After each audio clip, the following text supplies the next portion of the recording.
Bismillahirrahmanirrahim. Assalamualaikum warahmatullahi wabarakatuh. Perkenalkan, nama saya Andi Muhammad Asdar dengan nomor standbook 040 2018 0160 dari kelas C1 Penologi.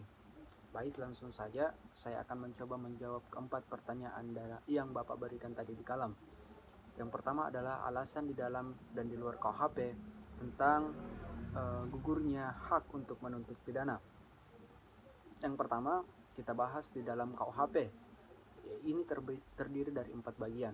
Yang pertama ada nebis in idem. Ini diatur di dalam pasal 76 KUHP. Dan yang kedua adalah matinya tersangka, diatur di dalam pasal 77 KUHP. Matinya tersangka ini bisa menjadi alasan gugurnya hak untuk menuntut pidana. Dan yang ketiga adalah daluarsah, diatur di dalam pasal 78 sampai dalam pasal 81 KUHP. Dan diantaranya 1 tahun bagi tindak pidana semua pelanggaran dan kejahatan percetakan, 6 tahun bagi tindak pidana yang diancam dengan pidana denda, kurungan, dan pidana penjara kurang dari 3 tahun, 12 tahun bagi tindak pidana diancam dengan pidana denda 3 tahun lebih, dan 18 tahun tindak pidana yang diancam pidana seumur hidup. Dan alasan terakhir adalah penyelesaian di luar perkara jika tindak pidana yang hanya diancam dengan pidana denda dan dendanya sudah dibayar lunas. Ini diatur di dalam pasal 82 KUHP. Kita melangkah yang di luar KUHP. Di luar KUHP ini terdiri dari 2 bagian, yaitu abolisi dan amnesti.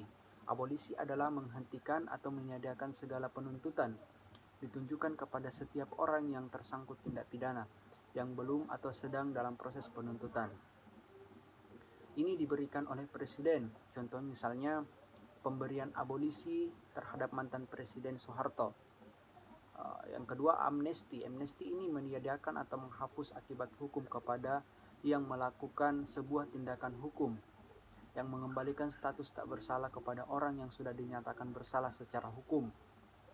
Amnesti ini biasanya diberikan oleh kepala badan tertinggi negara, seperti badan eksekutif, badan legislatif, dan yudikatif.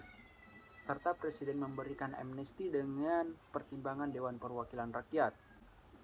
Kita melangkah pada pertanyaan kedua, yakni perbedaan pidana penjara dengan pidana kurungan.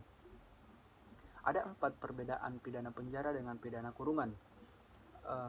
Pidana penjara ini termasuk dalam kejahatan yang berat atau tindak pidana kejahatan berat, sedangkan pidana kurungan adalah pelanggaran dan kulpa atau sering kita kenal dengan tindak pidana ringan. Perbedaan kedua adalah staf maksimal. Staf maksimal di dalam pidana penjara adalah 15 tahun, sedangkan di pidana kurungan hanya 1 tahun. Kemudian yang ketiga, jumlah jam kerja.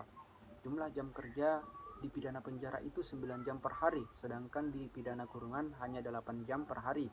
Ini menandakan bahwa pekerjaan yang dilakukan di pidana penjara itu lebih banyak dibanding pidana kurungan. Kemudian hak pistol.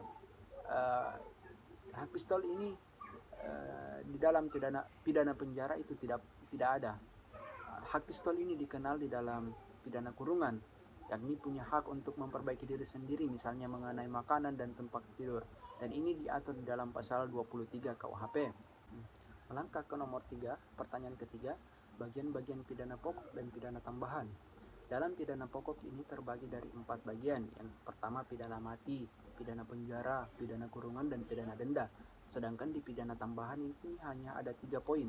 Yang pertama pencabutan hak-hak tertentu, perampasan barang bukti, dan yang ketiga pengumuman putusan hakim. Lanjut kepada pertanyaan keempat, alasan golongan yang setuju dan tidak setuju terhadap pidana mati. Alasan golongan yang tidak setuju antara lain sifatnya mutlak, tidak dapat ditarik kembali. Artinya ketika seseorang ini telah melalui proses pidana mati, maka kita tidak bisa untuk menarik kembali untuk diberdayakan kepada masyarakat. Yang kedua, kesesatan hakim. Kesesatan hakim yang dimaksud adalah bisa saja putusan hakim ini merugikan seseorang. Yang ketiga, bertentangan dengan pri kemanusiaan, moral, etika, dan HAM, di mana kita sama-sama ketahui bahwa hak hidup ini diberikan langsung oleh Tuhan dan tidak sepantasnya manusia itu untuk mencabut hak hidup itu, yang dimana hak hidup ini diberikan oleh Tuhan itu sendiri kepada manusia. Yang keempat, berhubungan dengan tujuan pemidanaan. Tujuan perbaikan tidak tercapai, pelaksanaan di muka umum sebagai rasa takut juga tidak tercapai. Dan terakhir, adanya rasa belas kasihan terhadap si terpidana, di mana ketika kita melakukan proses pidana mati, maka orang lain merasa belas kasihan terhadap si terpidana ini. Nah, itulah alasan bagi golongan yang tidak setuju dengan pidana mati. Dan golongan yang setuju ada 3 alasan. Pertama, alasan keamanan.